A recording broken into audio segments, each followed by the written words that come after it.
古锥图画搭配着台语发音，小朋友爱记正确的词类，阁有人挑战罗马字拼音的关卡，看起来相当好耍。这款是专门替小朋友所设计的学台语 App， 由苏格兰台湾协会会长建议出钱，特别请工程师来开发，对母音、子音先学起，豆豆建立意见。大人囡仔试用了后，反应拢真好。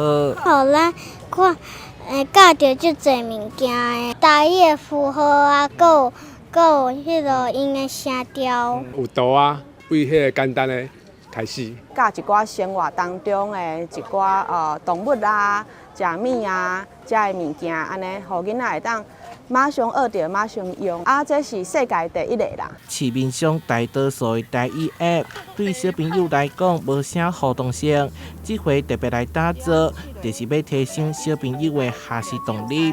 教授嘛讲，学台语毋是靠着课本尔，声音、语气，甚至是语感，拢真重要。较细汉的幼囡仔拢会使来接触，嘛足简单，安尼就去用这个 app， 安尼会当安尼推送。